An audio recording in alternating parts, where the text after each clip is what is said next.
Okay. Monsieur Anber.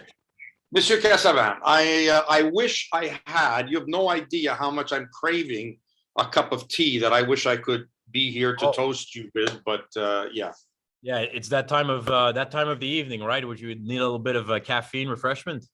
Yeah, it would be nice. There's a Dunkin' Donuts downstairs. Now that would be good, but I can't cut into our broadcast time with that. So if you're talking about Dunkin' Donuts, you're clearly probably not in Montreal. So you're in New York City, of course, for the big Lomachenko fight.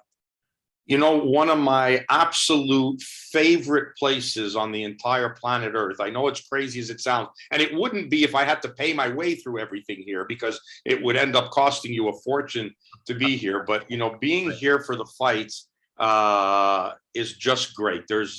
There's almost something very, legendary, something iconic about being in the same building, in the same room, walking the same steps, that the greats of history have passed through in being at a fight in Madison Square Garden and being in New York. And of course, being in New York in and of itself is just great. It's unlike any other city in the world. It's unlike any other city in America.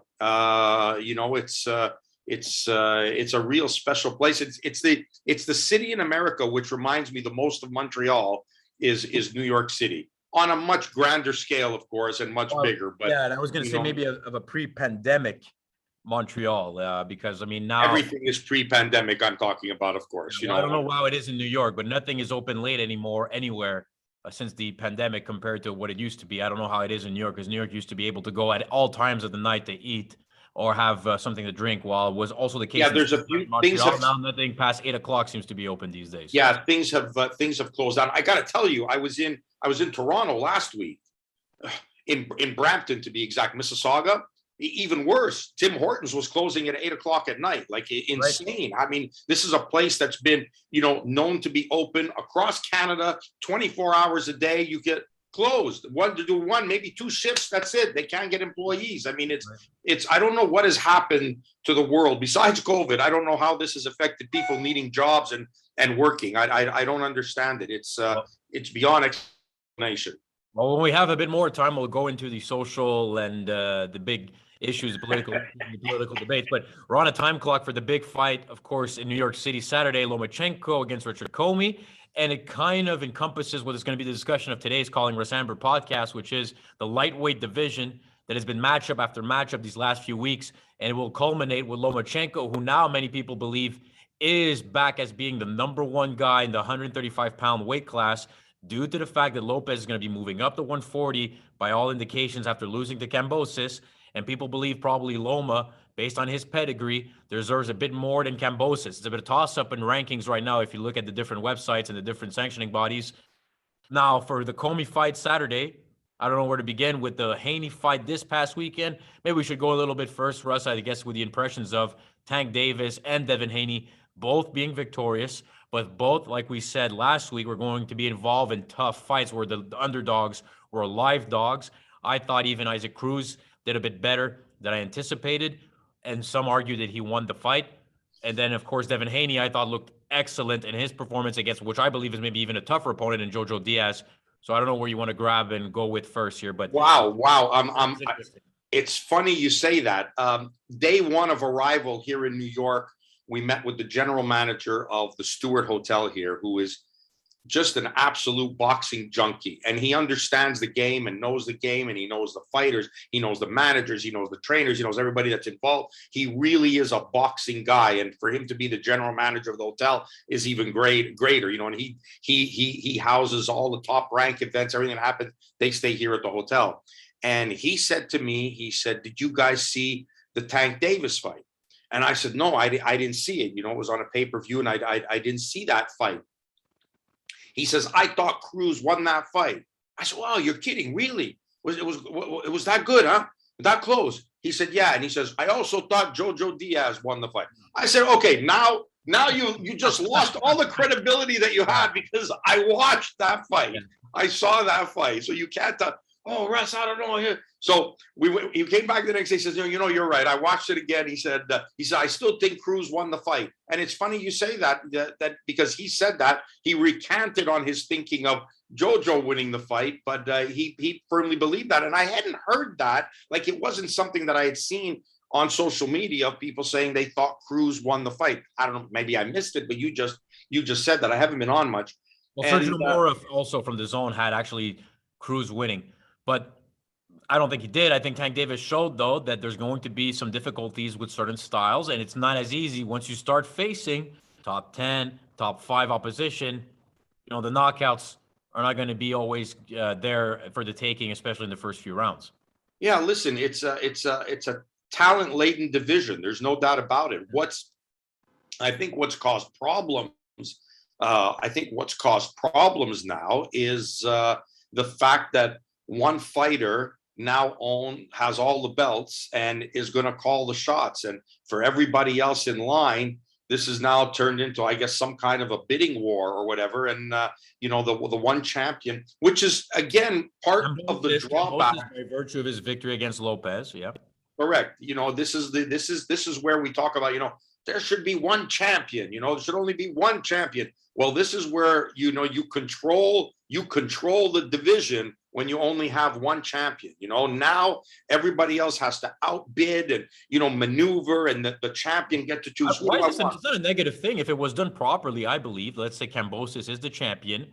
Let's say you went to one belt. Now, in the fact Kambosos has the majority of the belts in the division, you would have then, let's say, Haney against Loma for the right to face off against Kambosos. I disagree with you. I'll tell you why. What it should be is that Lopez and Loma should have had the rematch. There is no. Yeah, but it's too late now. Lopez lost against Kambosos. No, hang on. Don't you get ahead of yourself again. You see, you did this last time when you didn't understand the math about rounds, and now you're getting ahead of me again. You got to let me finish what I'm going to tell you, okay? Then all right, go ahead. You told me we're on a clock tonight, so go ahead. We're on a clock, but the clock is still good. And if it's the only thing we talk about, then it's the only thing we talk about. But just because you interrupt me doesn't make the clock go any slower. Now, okay, go ahead. Tell me why, again, Lopez and Loma should have had the rematch. Because it was a great fight in which you had fighter A in Lopez pulling out into a 5-1 or 6-0 lead. You had Loma coming down the stretch, and now all of a sudden, forget what the scorecard said, because we all know that all the boxing experts had this a dead even fight going into the last round, or at best a fight that Lopez needed the last round to get the win, whatever it was, right? Yep. That's the way the last round played the role. Lopez got it. Okay, I'm not going to beat that horse. That's fine. He got it. I can't take that away from him. Full credit to the guy. Yeah, that deserved a rematch.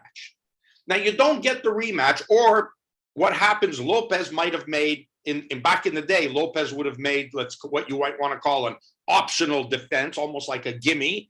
Makes a defense, and then fights Loma in the rematch. That's how it should have gone. Now Lopez makes this defense but loses the title. Kambosos should be the guy fighting Loma. He was the guy in line. He is the next fight. That was the guy. By virtue of him being the champion, and having lost the title to Lopez, he is next in line. Whether it would have been for Lopez or the guy that beat Lopez, Loma was your next guy. It was like an unofficial mandatory, because he's the reigning champion, and that's a right that you get as a champion of the world.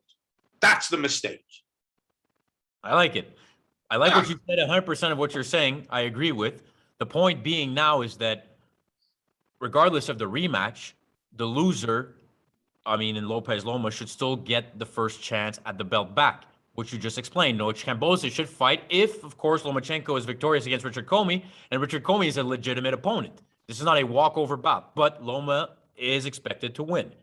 Let's say Lomachenko does win. It's not looking good right away now. Based on Kambosos' comments, he seems to be more inclined to fight Devin Haney and possibly even Tank Davis. But Devin Haney, because of the DAZN affiliation, is a fight that becomes easier. And now it's not a situation about how many belts you have or one champion. It becomes a network politics that we've seen, happen and create, issues of fights we would like to see.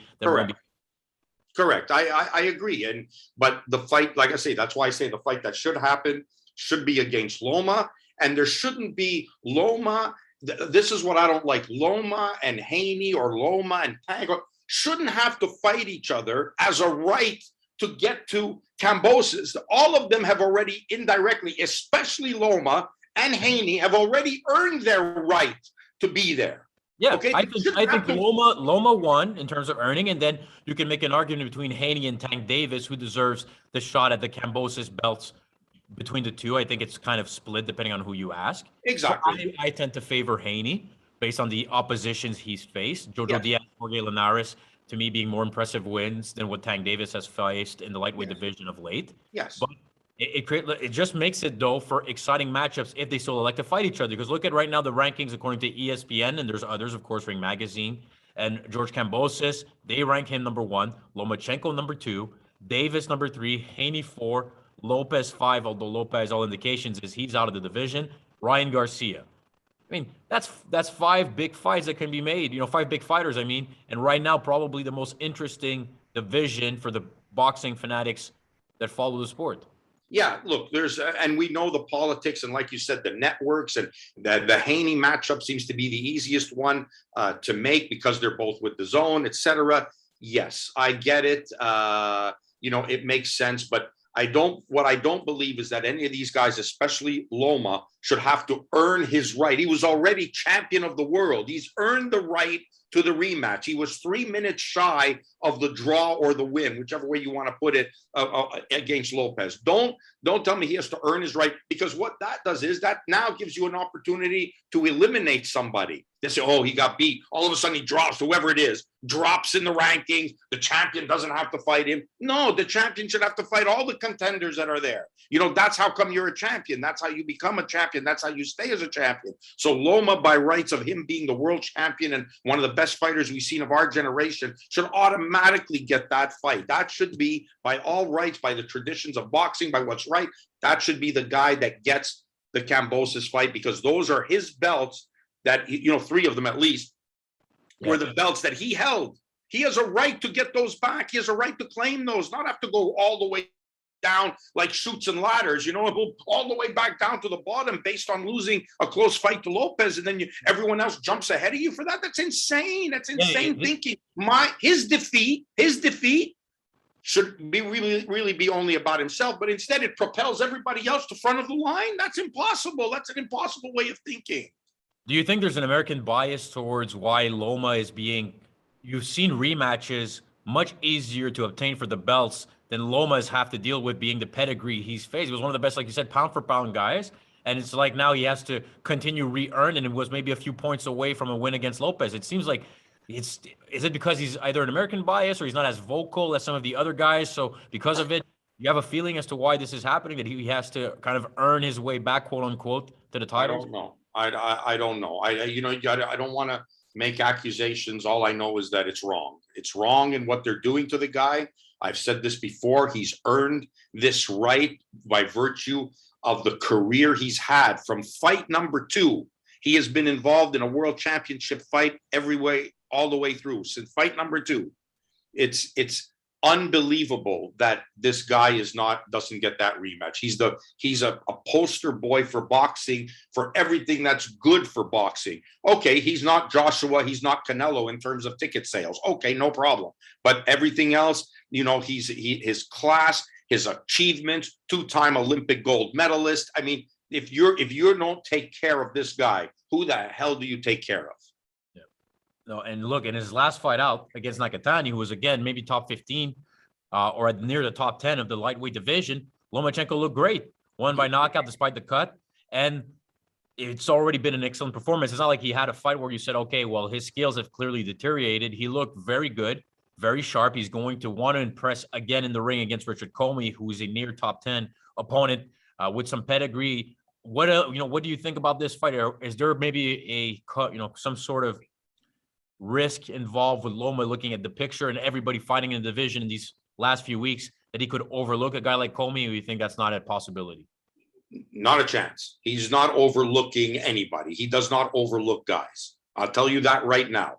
Is it dangerous? 100% it's dangerous. Comey's a dangerous guy, and he believes he's going to win. Like I was at the press conference today, he's coming to fight.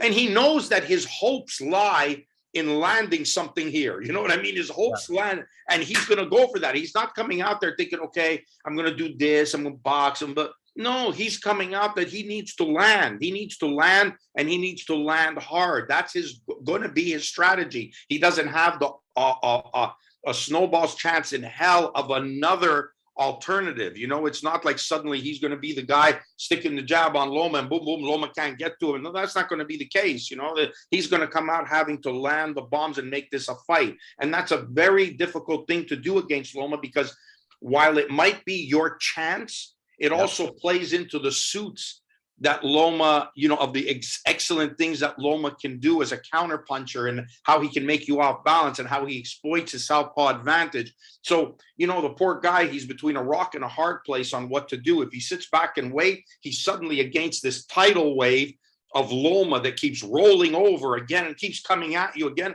Or if he takes it to him, he's walking into a firestorm of counterpunches in the hopes of landing one. So, you know, is it dangerous? Of course it's dangerous, you know, like every fight is, but I guarantee you he's not looking past him. I guarantee you that. And I think it proves how much Lomachenko, with the accomplishments he had prior to the loss against Lopez, a lot of guys in his status would have maybe chosen to only wait until big names. And the fact that he's willing to fight top guys who don't necessarily bring the high profile in Nakatani and Commey, seems to me that he's not in any retirement mode just yet. No, he's determined to get those belts back, you know, and I just hope that, you know, if he's not destined to have them, then let it be proven in the ring. You know, don't stop freezing the guy out and keeping him away from the belts and hope that Father Time gets to him before you do, because that's just not right. You know, it's not right that a man of that talent, of that ability, of that class, of that accomplishments achieved in the sport should be meant to sit on the bench and just wait for time to pass. That's just wrong by all accounts, and I hope that's not the case. He deserves a now. It's not Lopez now. You know, we keep saying he deserves a shot at Lopez. It's not Lopez anymore. He deserves a shot back at his belts. He deserves his belts back. He deserves to have an opportunity to get his belt that he accumulated along the way in fighting everybody that they put in front of him to get 3 of those belts that were his. He should have that right to get it back. No one should jump the queue ahead of him to do that. He's the guy. He beat Nakatani in the comeback fight convincingly. He earned that right again to get that shot. The unofficial #1 spot belongs to him. Kambosos owes him that. Have you spoken to Lomachenko at all, saying that maybe you have to be more vocal about wanting your belts back and calling somebody out? And no, I'm going to see if he wins. No, I'm going to see him later. I'm going to see him right when we finish this, and we're going to talk more about things, and I'll have to let you know then. But no, I didn't speak to him about that. What does Top Rank feel about all this?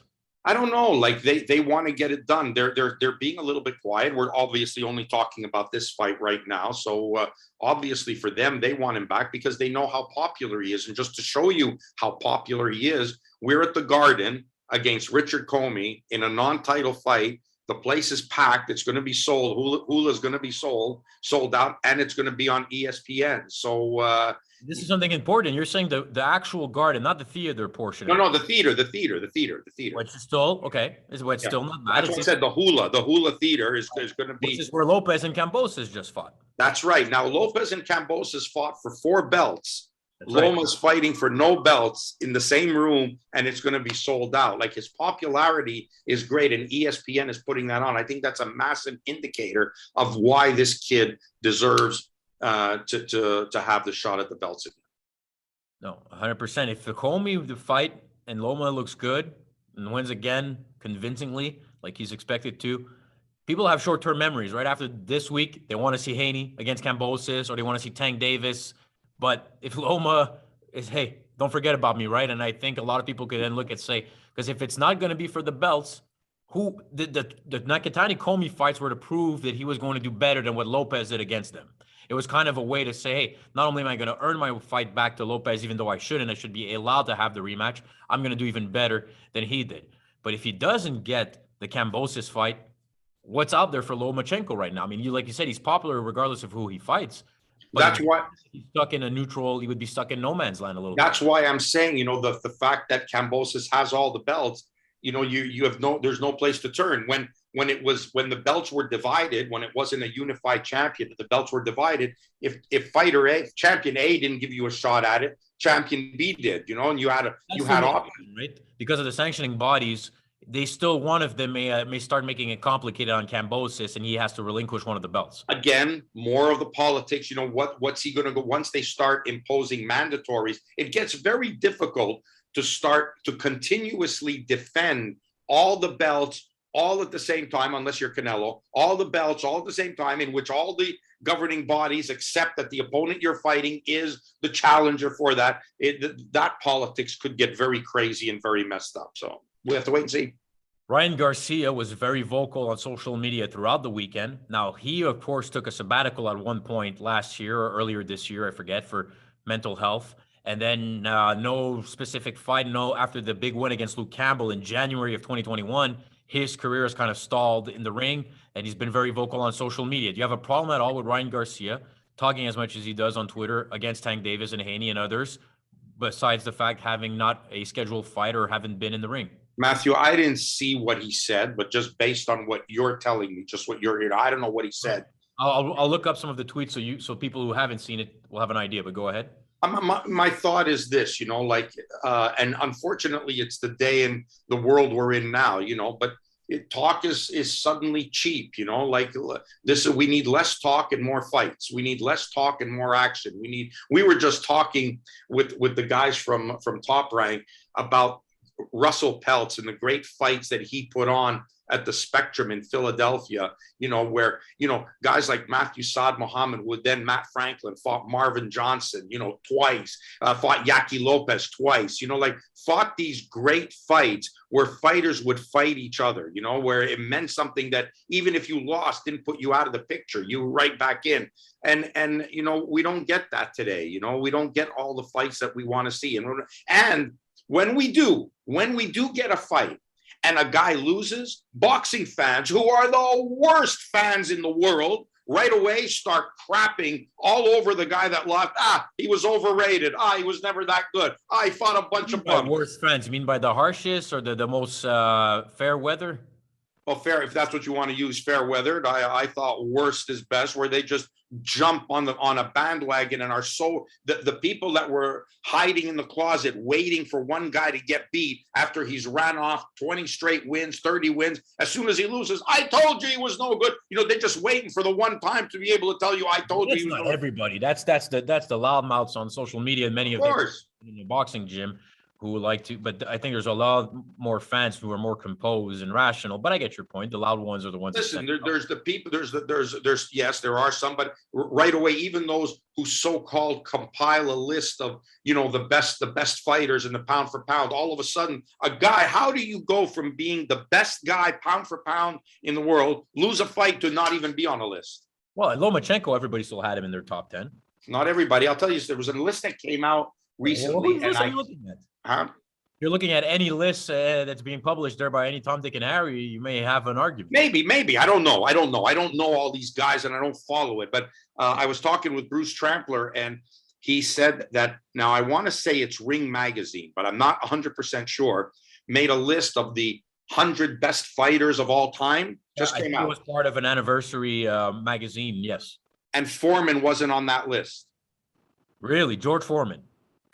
So right away, your credibility of being of that list is just gone to heck. It doesn't apply. No, I got it. Anyways, I want to look this up because look it up and see, because I just got the text that says I have to go see Loma now. So okay. We're right on. Let's wrap it up. Let's wrap it up. Any other thoughts on the weekend and about the fights itself? What can we expect, you say, from the ring? Anything that you want to mention here before we let you go?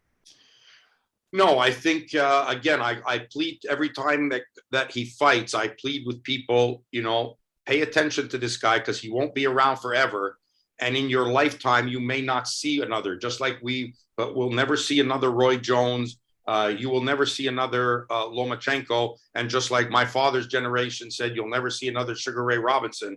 And these are the type of fighters and the greatness that they have.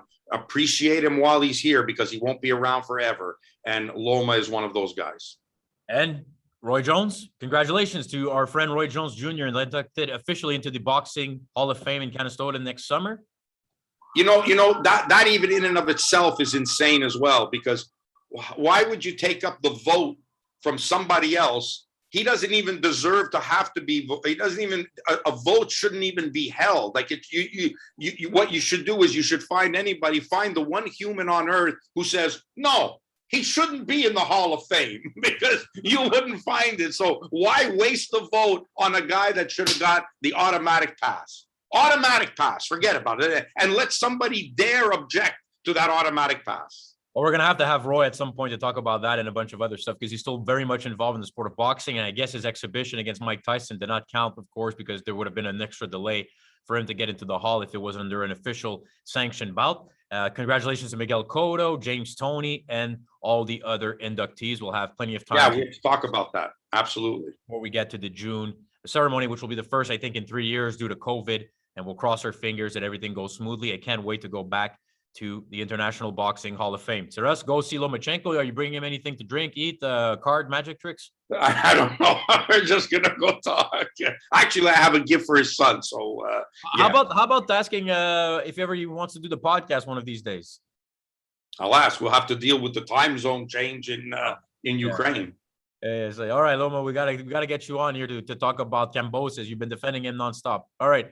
Take care. Have a good evening. I'm sorry it was short, but better that we did this than not having done it at all. So sorry about that. 100%. It's good for the people with less attention span and less time. So take care, Russ. All right, brother. Talk to you later. Talk to you later. All right, bye.